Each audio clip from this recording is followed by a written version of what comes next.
Welcome to Archaeology and Judges.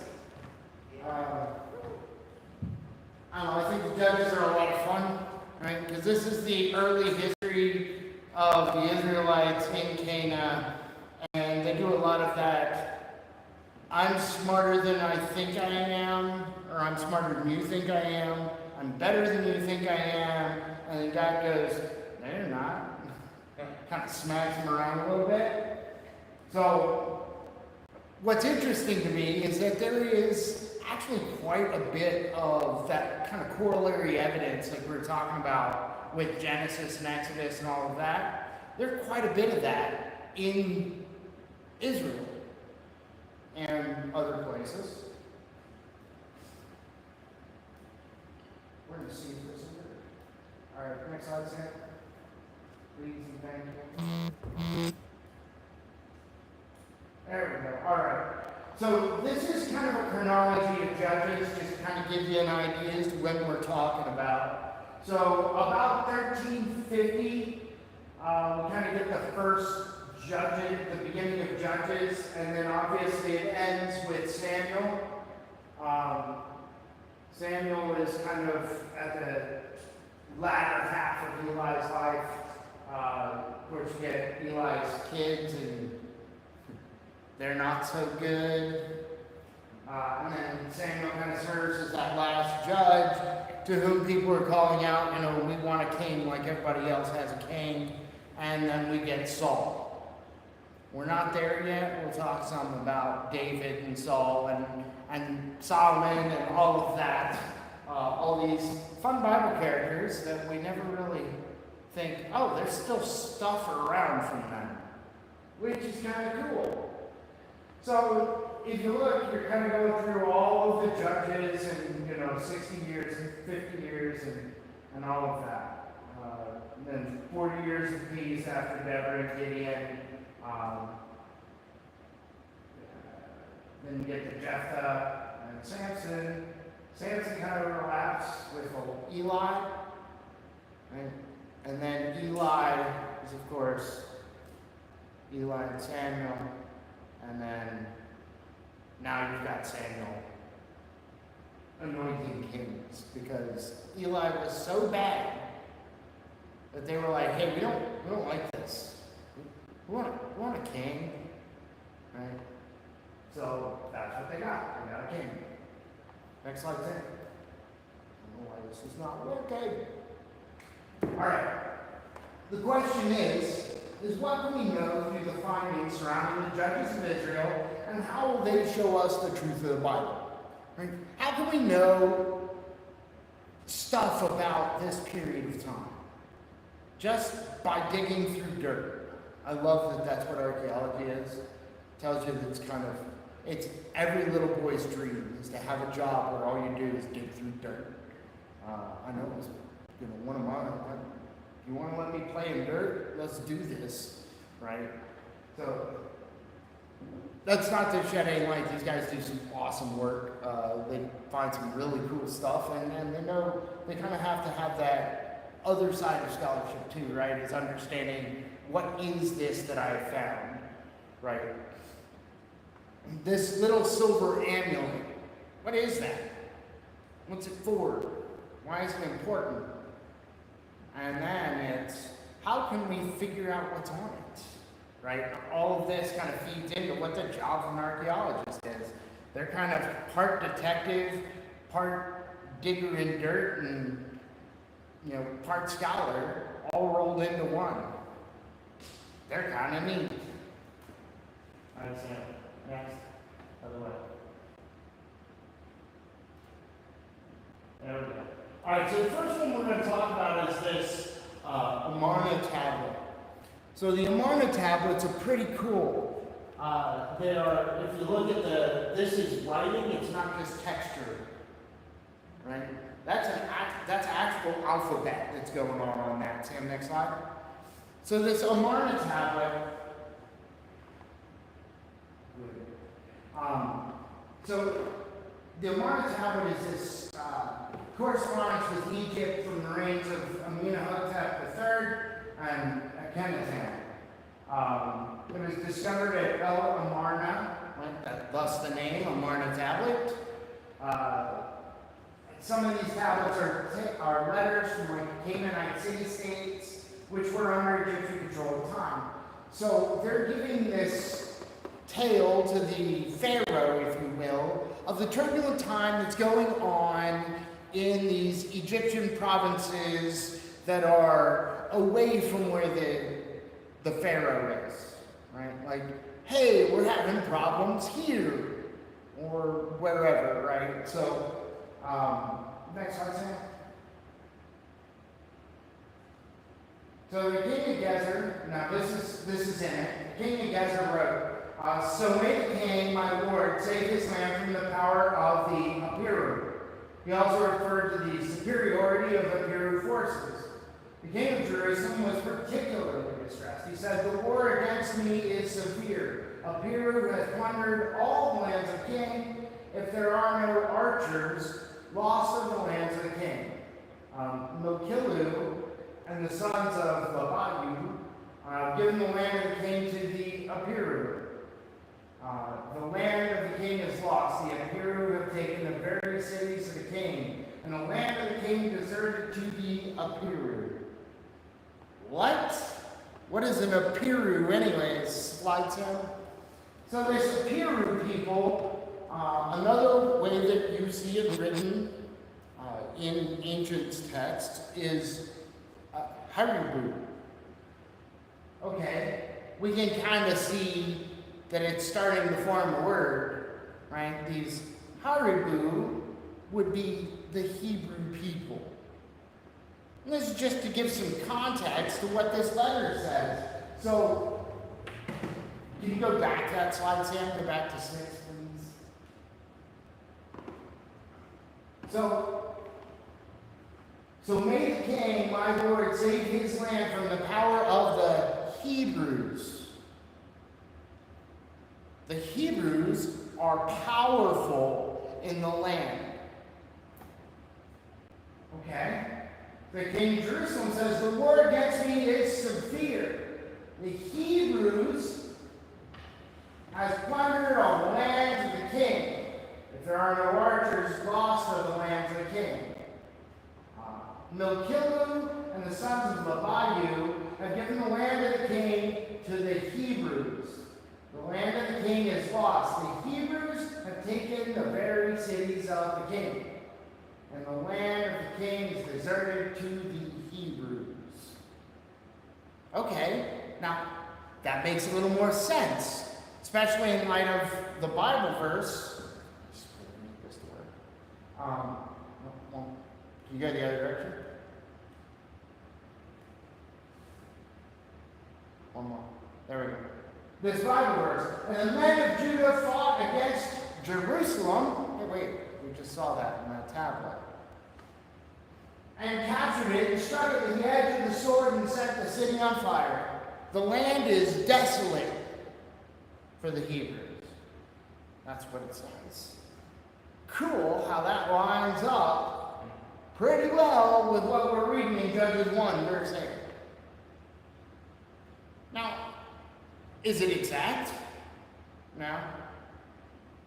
Is it pretty darn close? It seems it. Go to the next slide, Simon, please.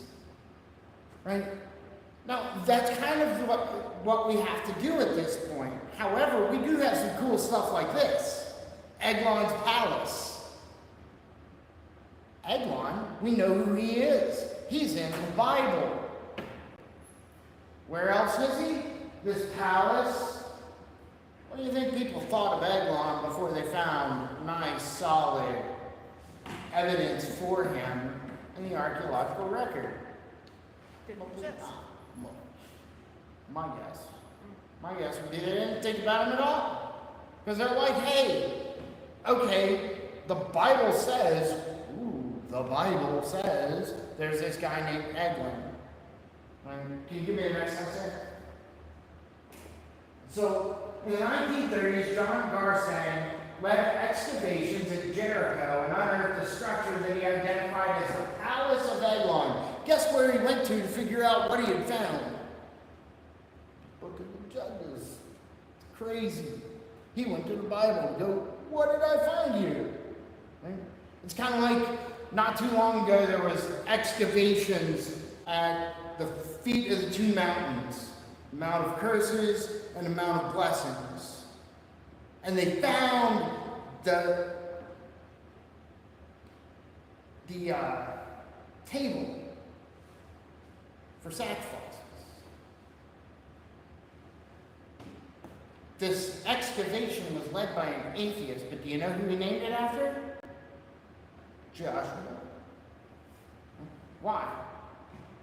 Because it was right where the Bible said it'd be. Now, the cool part about that is, as we found out not too long ago, that they found that scroll, right? The first identifying of Yahweh as the Tetragrammaton, right? It's the oldest that we have. They found that in the garbage dump. Right? So here's kind of how that works, right? They go, this is what I'm looking for. And everything that's not that kind of gets cast aside. And if it's not really museum worthy, it gets cast aside. So that happens. But where do they go to figure out what they're looking for? The Bible. So the middle building, as called it, was constructed on Spring Hill. It was stratified between Iron Age palace above and storerooms of an earlier palace below. Though not as large as the other palaces, it nonetheless occupied the favored position in the city and was the residence for some privileged person. Bryant Woods notes that there's an abundance of imported pottery and an inscribed clay tablet attached to a well-to-do occupant involved in administrative activities. Huh. I wonder if that's like anybody we know of in the scriptures. Sam, can you give me the next? How about Judges 3? He gathered to himself the Ammonites and the Amalekites. So wait, he had multiple people groups that he gathered to himself? That's what pottery says about the person in this palace. And they took possession of the city of palms, the springs. And the people of Israel served Eglon, the king of Moab, for 18 years. You have the Moabites, you have the Amalekites, and you have the Ammonites. All together in one culture. Everybody's kind of got their own way that they do things, right? Especially when it comes to like making pottery and stuff. So that shouldn't come as a surprise. So we have, in chapter 3, Eglon and his palace. Give me the next slide, sir. Now this next one is kind of cool. This is the Jabin tablet.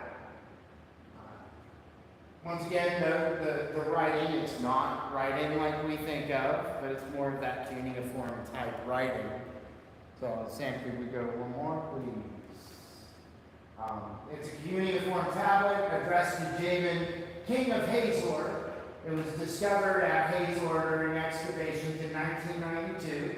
It dates to the 17th and 18th century BC. The second reference to Jabin Adad, king of Hazor, is known from the Mari text in the 18th century. If you combine these discoveries with the biblical references, because there are two Jabins mentioned in the Bible, one in Judges and one in Joshua. So, there are two Jabins mentioned. It does seem that there were multiple kings who reigned at Hazor who were named Jabin over a period of like 400 years. It kind of matches the biblical record we have. Next. So when one combines these discoveries with biblical references, it seems multiple kings who reigned at Hazor were named Jabin. Two explanations that suggest to account for this could be a dynastic title, kind of like Pharaoh, or like Ramses, or stuff like that. Jabin, king of Hazor, would be akin thus to Pharaoh, king of Egypt, or it could be a dynastic name, right? pharaohs named Ramses who ruled Egypt over a period of about 200 years. Right? So could have been like a familial name, or it could have been the title in their language, like Pharaoh. Get another one, say? So it says, on that day, God subdued Jabin, the king of Canaan, before the people of Israel. That's Judges 4:23. So we're finding more about these characters, right? It was kind of either way. We've got some kind of dynastic title or dynastic name going on in Hazor. Right? Thus, we can say there's Jabin in Joshua, there's Jabin in Judges. The same way there's Pharaoh in Genesis and Pharaoh in Exodus. Right? And a whole bunch of Ramses guys. So it's not unheard of that we would have two Jabins, and we have Jabins for the right time. Right. Next. All right, so in the book of Judges, there's a whole lot of warfare, whole lot of destruction going on, right? They destroy this city, that city, the other city. Neat thing is, we can look at archaeological records and we can find like fire damage still. Well, that's neat. We kind of start to grasp how the city was destroyed. And it matches the biblical record. Next. First one of these is Hazor. I already talked about Hazor. So this is a house that they found in Hazor, the pottery shards, also the brick on the sides. It's not a mud, it's an actual brick, and then you've got natural rocks also. So next. So Brian Woods notes destruction of the king implies the destruction of the city. Right? They say that they destroyed the king, or they overthrew the king. It means that they went through and basically demolished the entire city. Yigal Yadin and Emin Ben-Tur, both lead excavators at Hazor, discovered evidence of the destruction of the final Canaanite city by a huge conflagration in the 13th century BC. This is in addition to the earlier 15th century destruction layer that took likely a result of Joshua's conquest. So Hazor has been overthrown a couple of times, right? Note we've got a couple of kings of Hazor listed. We've got in Joshua's time, it's about 15th century. We've got one layer, and then a couple hundred years later, we got another layer. Interestingly, archaeologists discovered statues of both deities and dignitaries whose heads and hands were intentionally broken off. Your gods can neither see nor do. That's kind of cool. All right, how about that next one? All right, so this is Shechem. Shechem's around in the New Testament too, but this is Shechem, like Judges time frame Shechem. All right, let me see.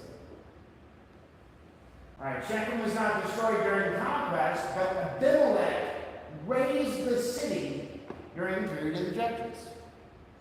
Nobody went through and destroyed Shechem, but it was leveled during the Judges. Excavations at Shechem have revealed that the Iron Age 1 city suffered violent destruction. Violent destruction. That's pretty impressive. Lawrence Toombs, one of the excavators, summarized many of the buildings in fields 7 and 9 show traces of destruction by fire. The heaps of debris covering the Iron 1 city are silent witnesses to the completeness of Abimelech's vengeance. Meaning he went through and he was like, y'all's done now. That one's pretty neat as well. I love to look at these cities and just go, man, that's that's ruthless. And when you go and there's two cities that were destroyed, and they're literally one on top of the other, and they're both recorded in the Bible, even cooler. Right? Next slide. But this is Gibeah. Right? So, the remains of the biblical city of Gibeon are right in the middle there where the line says. Right? You've got Ramallah, you've got the village of El Jib on the north side of the hill. Now this is about 5.5 miles northwest of Jerusalem. So, Gibeah of God, not east Psalm Hill. All right, next slide. Similarly, at Tel El Ful, identified as ancient Gibeah, traces of an Iron Age village that had been destroyed were unearthed by W.F. Albright. Salvage operation in 1964, led by Paul Lapp, determined the earliest occupation was dated somewhere around 1200 to 1150 BC, followed by a period of abandonment that lasted a little more than a century, which would be expected if the site had been destroyed. And then they came back. Right? By the time they come back, it's 1050. Now who owns it? That would be the king. Because we're talking King Saul's reign. So, what does it say in the Bible about these places, right? The first one, it's funny, they go chronologically, right? So the first one, the hand of the people of Israel pressed harder and harder against Jabin, the king of Hazor, until they destroyed Jabin, king of Canaan. They really didn't like that guy. And then Judges 9:45. Note, this is following that timeline that's been given by the archaeologists every step of the way. Judges 9. And Abimelech fought hard against the city all that day. He captured the city and killed the people who were in it, and he razed the city and sowed it with salt. It's Judges 9:45. So that means that it should fall basically right in between the first and the third. Because the third is Judges 20, verse 37. It says, then the men in ambush hurried and rushed against Gibeah. The men in ambush moved out and struck all the city with the edge of the sword. That's chapter 20, verse 37. So we're getting towards the end of the book with this one, right? Beginning, we see the older timeline, 14th, 15th century BC. Middle, we're seeing that middle timeline, 13th century BC, maybe 14th. And the last one, we're seeing 12th century BC. So that timeline moves exactly as the Bible says it will. Now, is it proving the Bible? No. But it's sure giving us little pieces to pick up and go, hey, that's neat. Hey, that's neat. Little pieces of evidence. All right, how about the next one? All right. This one is called the Jerubbaal inscription. Now, it's a pottery shard. Right. Sam? Yes. All right. So in 2019, this is pretty recent. 2019, a Proto-Canaanite inscription written in ink on a pottery shard was discovered at Khirbet el-Rahim. While only part of the inscription has survived, 5 of the letters indicate the personal name YRB apostrophe L, or Jerubbaal. Note, you see any vowels in that name that they found? No.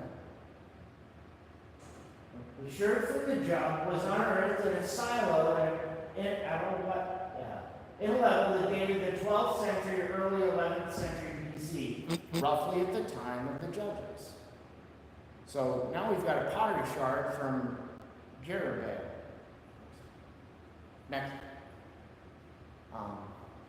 Now this one's kind of cool.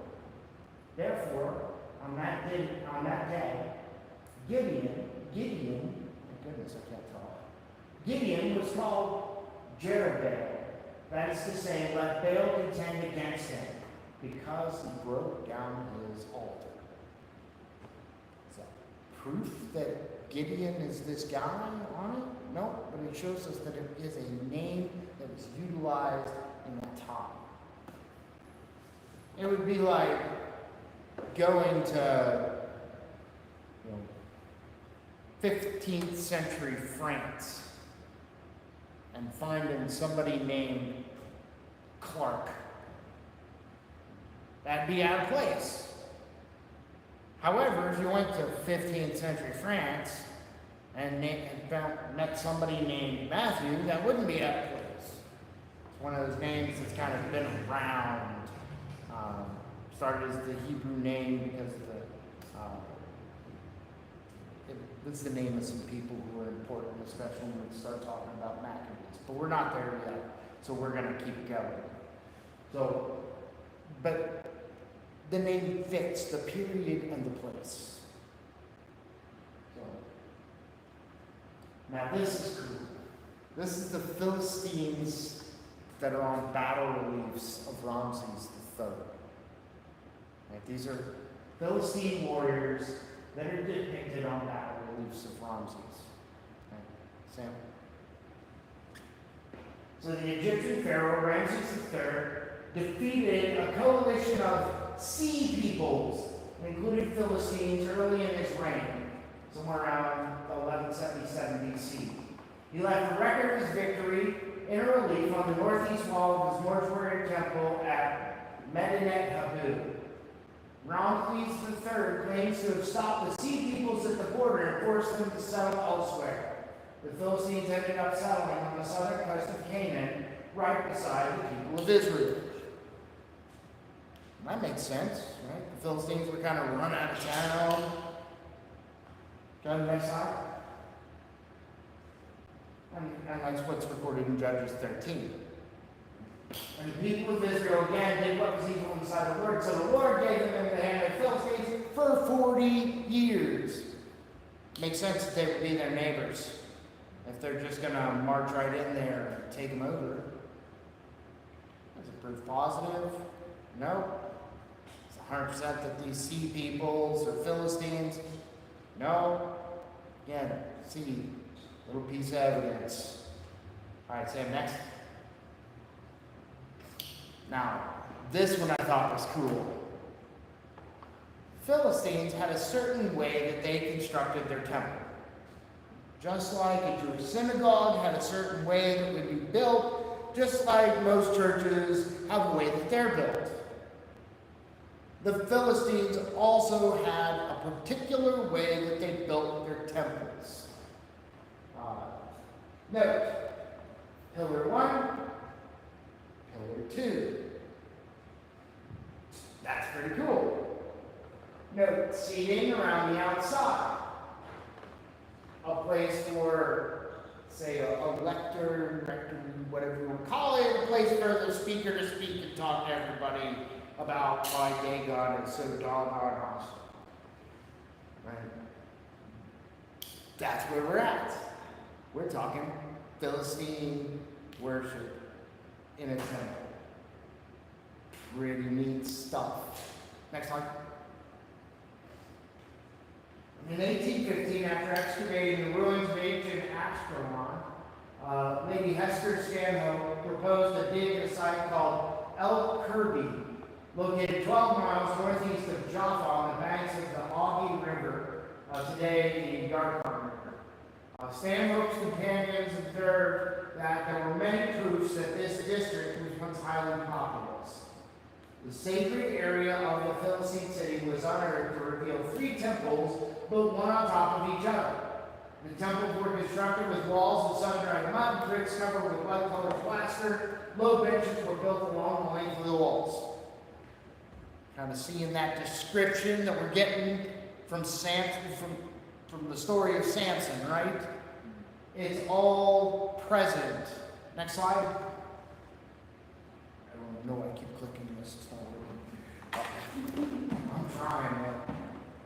Now here's Judges 16, 29 to 30.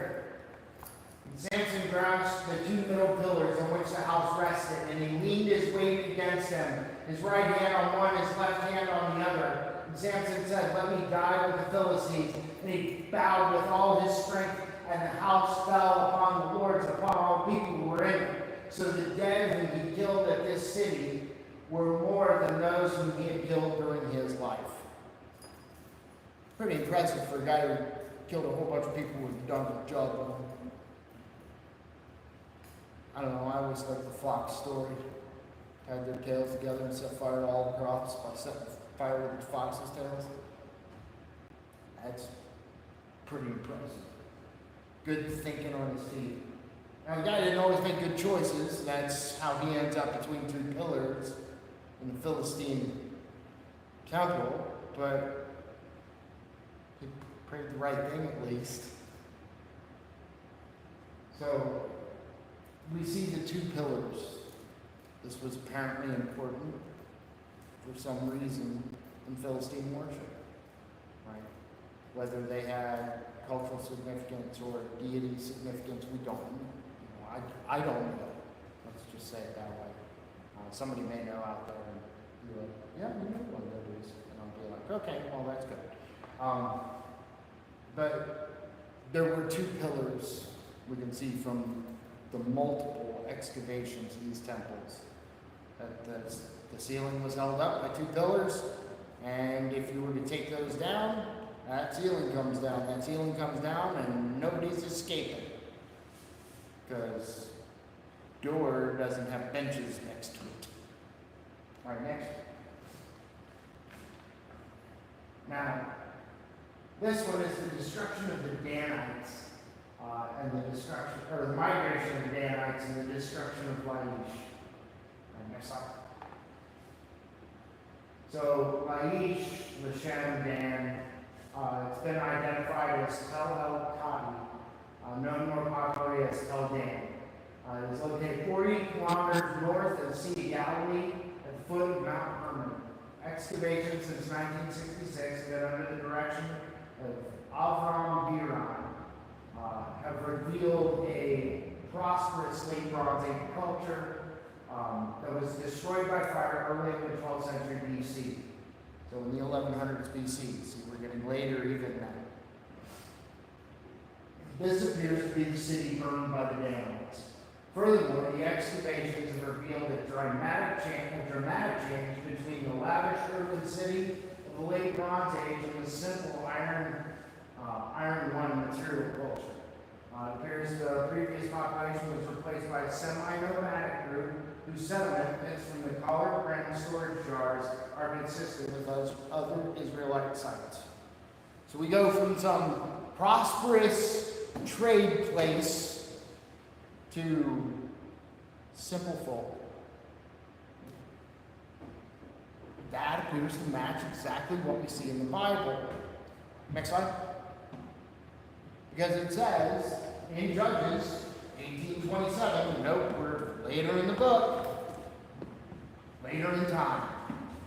But the people of Dan came to Laish, to a people quiet and unsuspecting, and struck them with the edge of the sword and burned the city with fire. Still matching. Next slide.